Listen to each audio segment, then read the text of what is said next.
All right. So just our presentation, we're going to go through all the different big game proposals. We do have some general regulations that we'll go through as well that are proposed coming, but just know that we'll try to touch on everything today. And if you've got a question that we don't touch on, feel free to ask it. So just for everyone's benefit, this is kind of our standard kind of timeline. So where we're at right now is these July public meetings.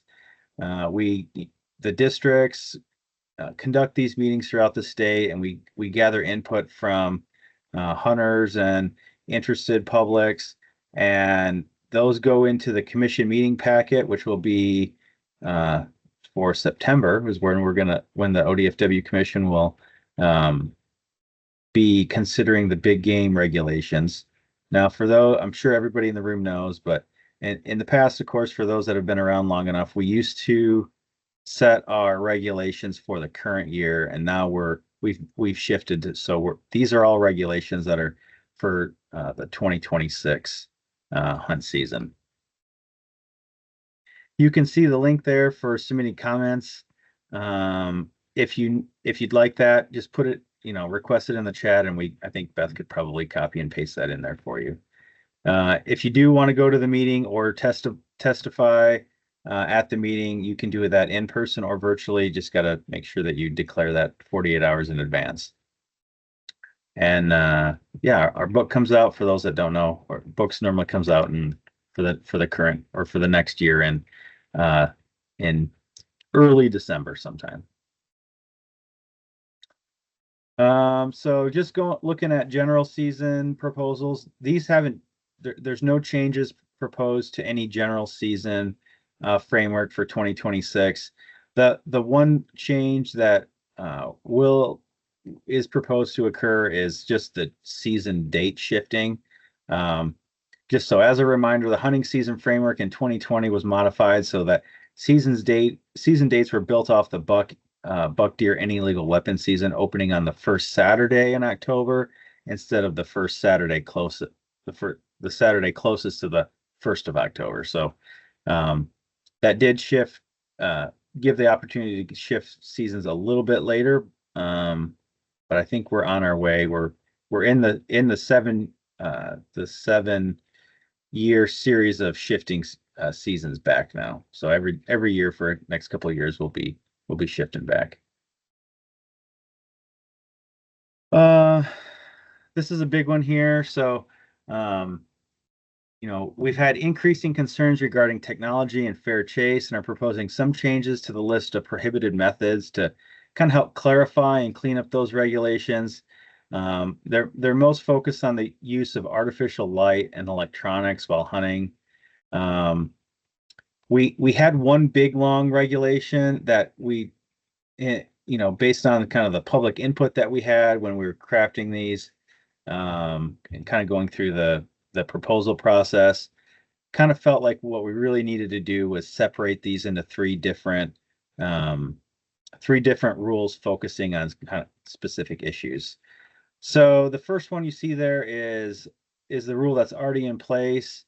We tried to clean the language up on that a little bit, but you can see that there are some, it's focused on artificial light. For number 2, we crafted that to capture the current scope restrictions, but also clarify that the prohibited use of any electronic device attached to or incorporated in the firearm or scope while hunting applies, even if the electronic capability is turned off. So we've worked with our partners at OSP and used language from Idaho to help come up with that proposal for number 2. Number 3 is already in place, and although thermal devices are technically a form of infrared, we've received feedback that it isn't totally clear. So we are simplifying the proposal to add thermal to it to make it hopefully more clear on what the actual unlawful methods are. Okay. So recently we've received requests for regulations prohibiting the hunting of wildlife within a certain distance of designated wildlife crossings. Of course, wildlife crossings are a much bigger issue, it seems like, in Eastern Oregon. But with the intent being, we want to ensure wildlife continue to use the structures and not be deterred by hunter activity near them. So we don't have any issues that we know of that have arisen to date, but requesters seem, see value in proactively establishing such a restriction. Fur bearer regulations already have something on the books to this effect that says no trapping within 500 feet of the center of the mouth of an ODOT wildlife crossing structure located between, in this case, Highway 97, milepost 149, and 153. Okay. So with that, I think Jason's going to take over, talk about mule deer quick. Thank you. Jason Kirchner here from the Newport office. I'm going to talk about mule deer management plan. This plan was approved by the commission in June of 2024. This new plan contains a lot of Oregon-specific data that will help ODFW implement scientifically based management for mule deer in the state. As a result of the data we've collected over the last 20 years, there'll be several changes in 2026 as outlined in the plan. We did a lot of research and caller data work, and we're going to transition into these more biologically appropriate boundaries for mule deer management, or herd ranges, and away from those social political boundaries like our wildlife management units, we call them. The restructuring has resulted in changes to our population and buck ratio management objectives, hunt area boundaries, and hunt name and number nomenclature. The map here depicts the new deer hunt areas. The colors are the herd range areas. So like the specific color, like the lighter blue, is a specific deer herd range where a specific deer live. So we're managing these a little bit better with the appropriate herds and things like that. Restructuring of these hunt area boundaries has resulted in 43 deer hunt areas, as opposed to the 47 that are currently wildlife management units in Eastern Oregon. Consequently, on average hunt areas, we will now be slightly bigger, although this varies considerably where you are in Eastern Oregon.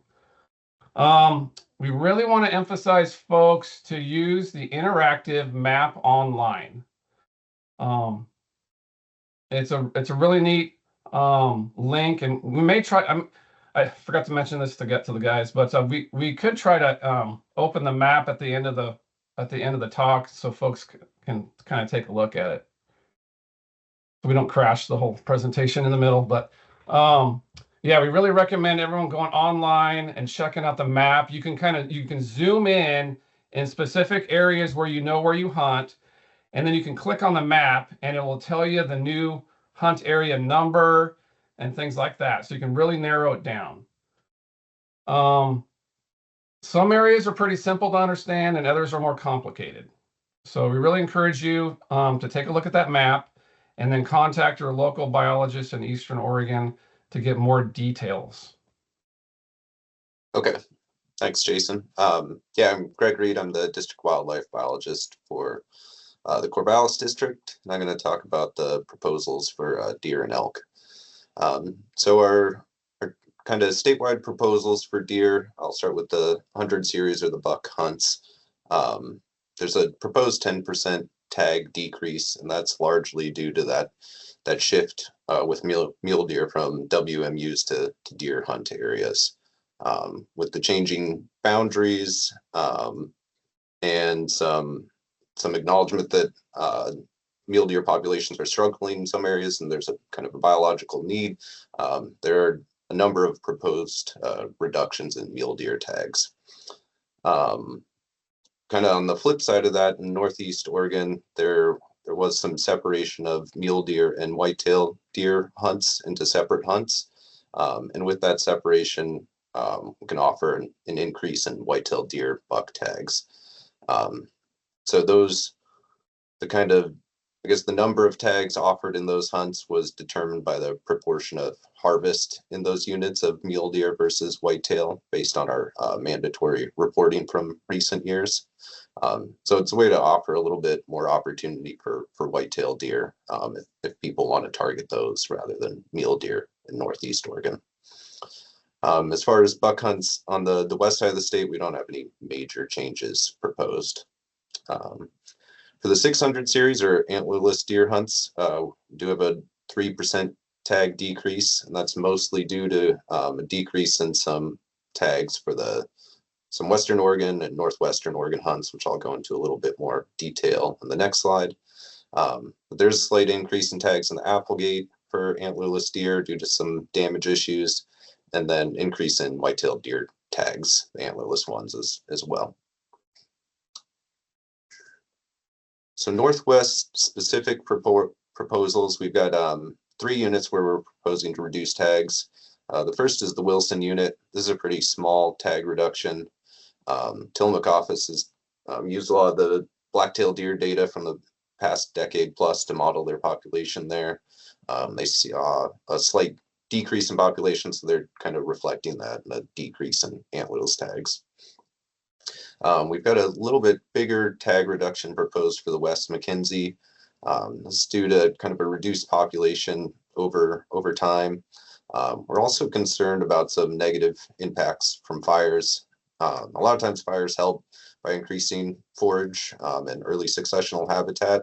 But in the West McKenzie, there's kind of limited access due to some private lands being closed or in permanent lease areas, and I feel like there's a smaller and smaller area that these antlerless hunters are kind of they have to go in that's publicly open. And with the fires and reduced cover, we're worried about a little bit of over harvest there. Similarly, somewhat in the Camas Swale, which is in the Siuslaw unit, there is some access and landowner concerns. Worried about pushing hunters into a smaller area because there aren't too many publicly accessible spots for them to go. So a slight tag decrease there from 275 to about 200 tags. As far as elk, statewide, we're looking at a 2% tag decrease. This is from a kind of combination of proposed decreases. For any illegal weapon hunts in the Santiam, Siuslaw, and Tumalo, we're proposing reducing antlerless tags. And then the biologists that manage the Minam unit have proposed reducing the bull hunts up there for an illegal weapon. We're also proposing deleting 5 West Cascade hunts, which I'll kind of go into a little bit more detail on in the next slide. On the flip side of that, we've got increased archery tags in the Metolius and Upper Deschutes because those populations there are doing relatively well. And then we also have 3 hunts that are being split into 2 separate hunts. So for example, we have the Applegate Evans Creek hunt that used to have those 2 units combined, and we're proposing to split them out. So Northwest specific proposals. For the most part, these all concern West Cascade hunts. The one exception is the Siuslaw units. I'll talk about that one first. Our modeled population estimate for the Siuslaw unit is down over the past few years. So we're proposing reducing those antlerless elk tags from 132 to 50 in that unit. The rest of the hunts are in the West Cascades, and I don't think it's any secret that our elk populations in the West Cascades have been struggling for a while. So we're looking to try and help those elk out by reducing our cow harvest. And so we're targeting both any illegal weapon hunts and some archery hunts. So proposing reducing tags in the Northwest Santiam, that cow hunt from 50 to 22. And then we're looking at deleting the Pangra hunt in the McKenzie unit, and then the Mosby hunt in the Indigo unit. Yeah, we've just seen reduced populations across all 3 of those units. And then kind of along those same lines for archery hunts, we're proposing deleting the late bow season hunts in the Santiam, McKenzie, and North Indigo. These hunts have had low hunter participation, relatively low success. It's also kind of a second opportunity hunt because these tags are valid during the general season as well. We just feel like the elk populations in the Cascades aren't at a level where we can offer this kind of additional antlerless harvest in November and December.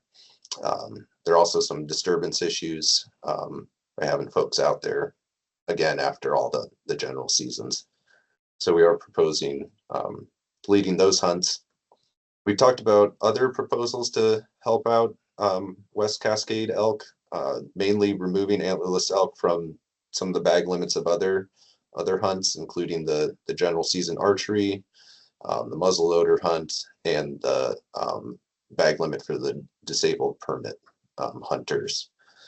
We aren't putting those forward this year. We're kind of looking to get feedback on those, but as it is said currently, you can harvest an antlerless elk outside of national forest lands with each of those hunts, and we're talking about changing that bag limit to just one bull elk. So if you have any thoughts on that, we're happy to hear them. So I'll turn it back over to Jason. All right, Jason here again from Newport. In 2022, 16 new controlled elk archery hunts were created in northeastern Oregon, which was a shift away from the general archery season in those units. The shift from a general archery season, which allowed unlimited tags with the ability to hunt multiple units, to a controlled season has allowed biologists to more closely manage harvest and adjusting at the wildlife management unit level when necessary. During the 3 years of implementation, the number of hunters and total days hunted in each of the 12 wildlife management units affected has seen a decrease in the number of hunters and number of days hunted during the archery season. However, in each year since implementation, 4 of the 16 controlled hunts have had leftover tags available after the controlled hunt drawing in May. While there's been a slight decrease in the number of hunters choosing to hunt these areas, this decline does not reflect a reduction in opportunity. Instead, the new controlled hunt structure has provided biologists with improved tools to manage elk populations without significantly limiting hunter access. We're observing an increase in archery effort in some of the West Side units. So please let us know, give us some feedback on that. If you're experiencing some crowding issues on the West Side units during archery season. We're going to keep track of that. Looks like we're seeing kind of a hunter shift in certain units on the West Side. So we want to keep track of that and see if there's any effects happening to our populations here as well. So just kind of a heads up on that.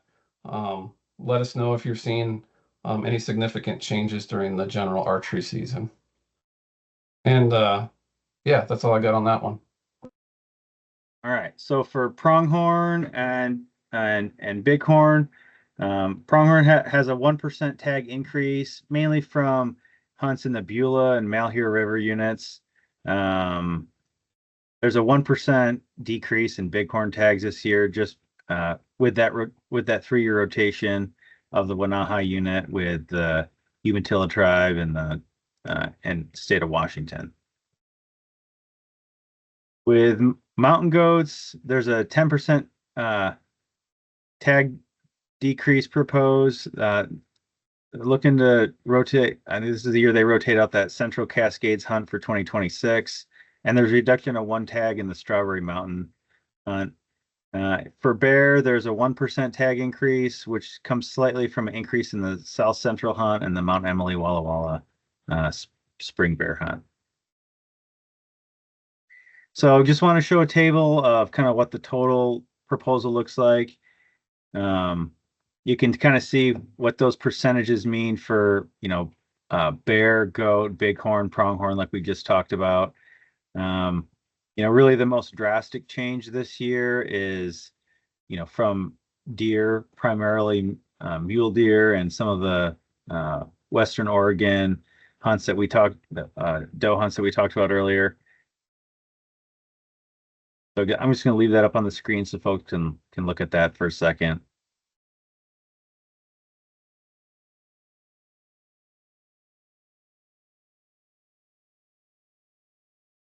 All right. As far as premium hunts go, we've reduced premium hunt opportunities from, as you heard Jason talk about, with the kind of the shift in how we manage mule deer from 47 wildlife management units to 43 deer hunt areas. So that's really the only change here, and kind of what spurred it was just the way we've shifted managing mule deer. I just want to put, we're almost done here, so bear with us. We just want to put a few shameless plugs in. Please remember, if you're interested, we'd love to test dead heads for CWD, and we'll pull a tooth for you so you can get an age on that. I will say, I just had a customer stop by, I think it was yesterday, from a fall 2024 buck that he hadn't got a notice on his age yet. And he's still in the hopper to go to the lab. So if you have stuff from last year that you haven't heard on, there could be a chance that it's we're still waiting on getting an age back. For folks, anybody that does brings us ahead to test, if your animal is CWD positive, you'll get probably a knock on your front door or phone call. We'll make sure that there's that we get in touch with you. If you hear nothing from us, then that means you're good to go. And during the fall, if I remember this correctly, I believe we're getting those turned around every couple 2 to 3 weeks. So we'll again have about a half dozen staff stationed around the state this season to help with testing. So just really wanted to thank hunters for all the help that they've given us, and stopping at our check stations and bringing heads by the office, giving us a call. I get calls from local folks to come grab a sample, and it's really helpful. And then just when you're afield, just be sure to report any suspicious activity. Just wanted to put this plug in there. It's often just a small tip that you might see something that doesn't look quite right that can end up leading to a big case. All right. So that's what we have. Yeah. Hi guys. Thanks for continuing to do these. So, tracking along specific to black-tailed deer populations here in the Coast Range and in the Valley. Most of the indications that we've had to this point with some of the monitoring and the density work showed that populations were pretty good. So I'm a little curious in terms of these kind of, hints at declining populations in black-tailed deer, and kind of what the thought is there. Is it just better monitoring population, surveying population estimates? Is it related all to, it was several years ago we started including spike bucks in the buck deer harvest. Is it related to habitat on Forest Service lands? What's the thought on that, if anybody wants to try and tackle that? I can try for the two, or the McKenzie unit that I sort of cover.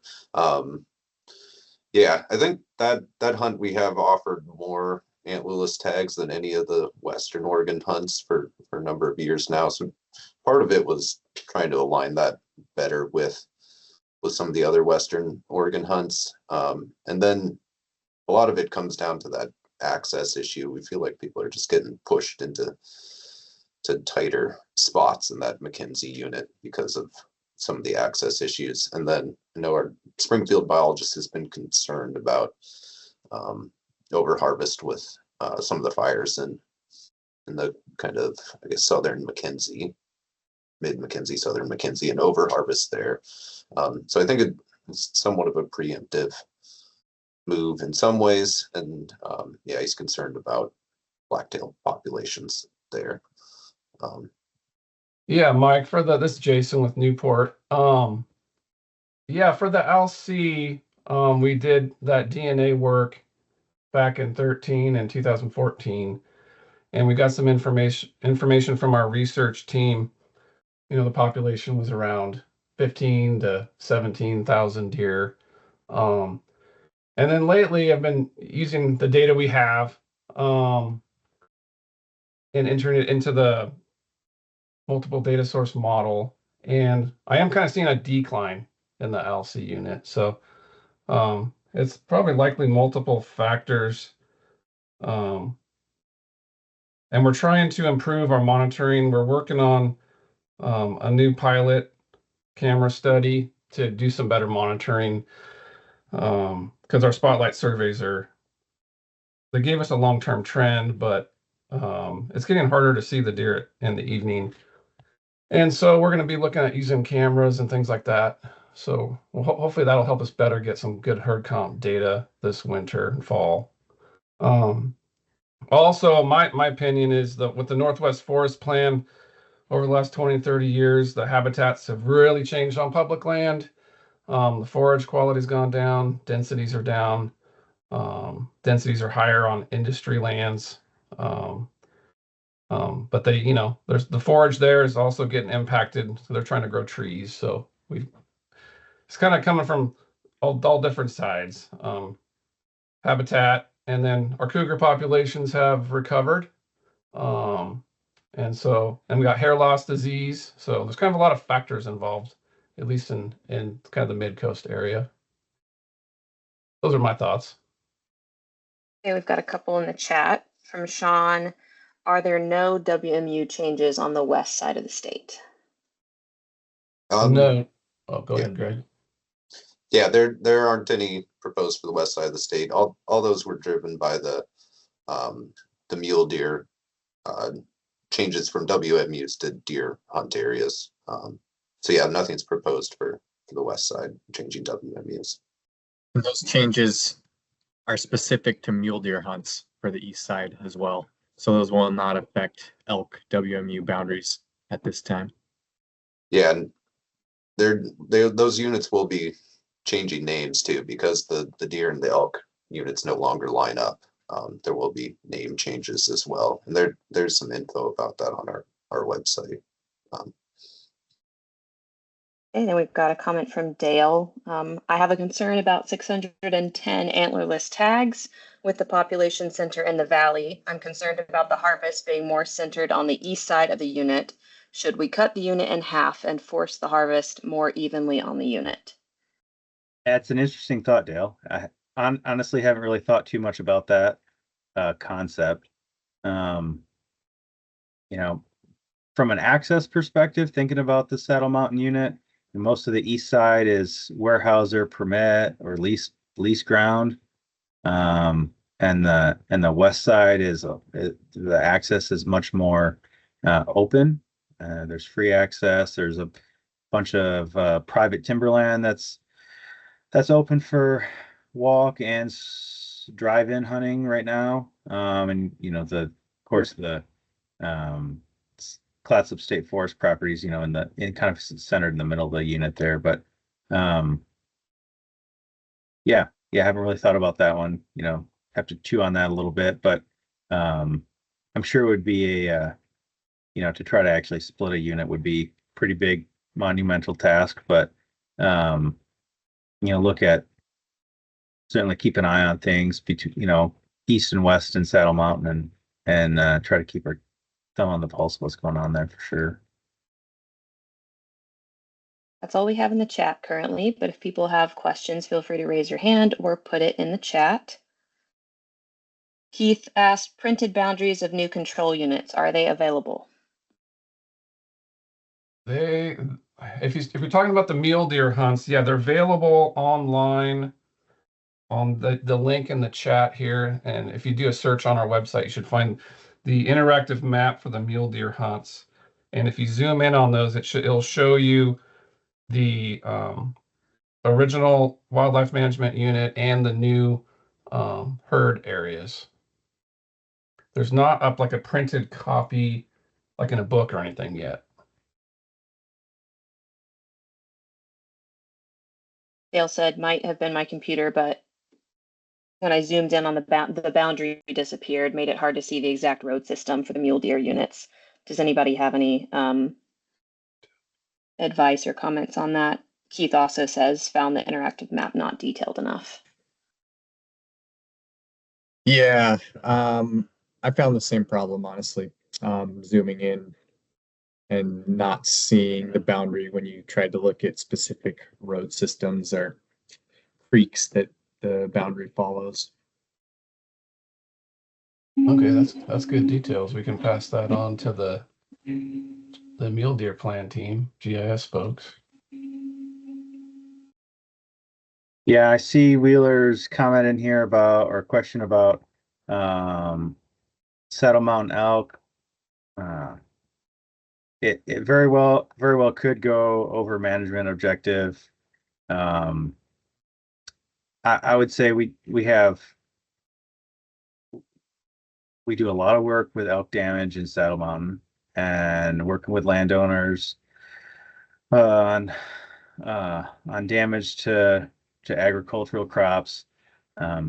So it's one of those things that if you look in the book on Saddle Mountain, we have several subunit hunts that are really focused on private land damage issues.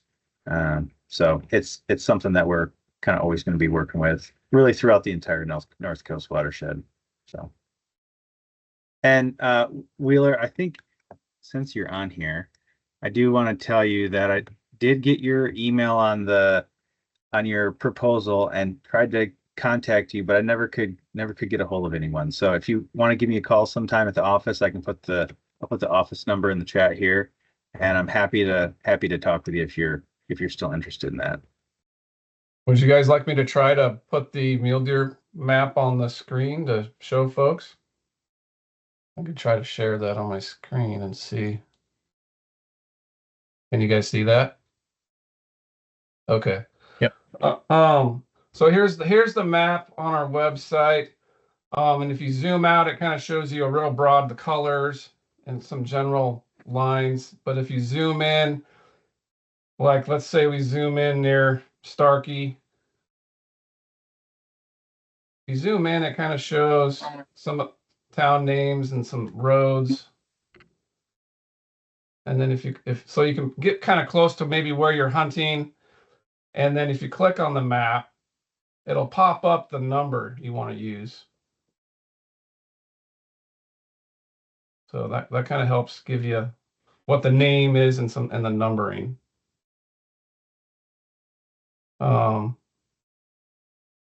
So yeah, I'm sure it needs some improvement. So yeah, keep giving us feedback on this so it makes it clearer so folks can better understand what's going on.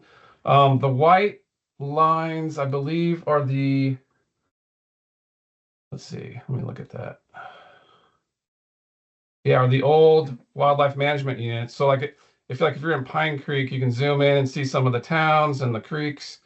And if you click on it, it says this area is SWO2 hunt area. In prior years, it would have been Pine Creek unit. So it helps you with that too, to make sure you're in the right unit that you used to hunt. So Mike had a question about the over-the-counter cow damage hunts that I can talk about, at least for my area. So we have them in all of the Willamette unit and then parts of the ALC unit. And generally speaking, I think they've been helpful in areas where we have kind of chronic damage issues. Probably the biggest spots in my district are what I call the Soap Creek herd or the Airlie herd. We've got a lot of elk on mostly grass seed farms and Christmas tree farms and hazelnut farms in that area. And we've increased harvest, I'd say fairly dramatically on cows in that area. I still know that we're getting ahead of the kind of reproductive potential of those herds. A lot of cows are being shot, and we've got landowners that are letting people have access. But yeah, it certainly hasn't completely stopped the damage, but it's given landowners more tools, and I think it's moving the elk around a little bit more. It's kind of broken up those herds. I mean, they'll still be in pretty large numbers. But it's less common for me to see 300 plus elk together. Now to see, I guess, reduced sized herds, 100 plus elk together, still a lot for a landowner. But I think they have been helpful, kind of cut out some of the red tape for people that are having pretty bad damage problems. We've tried to keep them, at least in this area, pretty tied to the agricultural lands, and tried to keep most of the timber land or public land out of there. So it's just areas that are having, bad damage issues. But yeah, I think generally they're helping. Yeah, Is I would just agree with Greg for the North Willamette district as well. We're happy with those hunts, and we put a big emphasis on trying to exclude as much of like any publicly accessible land from those hunts. So any timber land that has access policies, and keeping it to the small private ag and other private that really isn't available for the public to get access to. But it's certainly helped on a number of fronts, like keeping the elk out of those areas, letting landowners handle it on their own without having to contact us, and kind of breaking herds up sometimes, but not always. Yeah, I would say in some areas maybe it's helped reduce damage, but I still get a number of complaints in that area. Yeah, I hear from landowners a lot there. I think they're happy that we're trying something, but it hasn't completely solved it for them. And we still are communicating a lot, even if they have those general season damage hunts on their property. Yeah, I didn't know if folks were interested in some of the details or background, but it was OHA has been working with the agency around figuring out, as we continue to partner on these wildlife crossing projects around the state, and there's really just a small handful of those. But if we look at what other states have done regulation wise around hunting, it varies widely, kind of all over the place.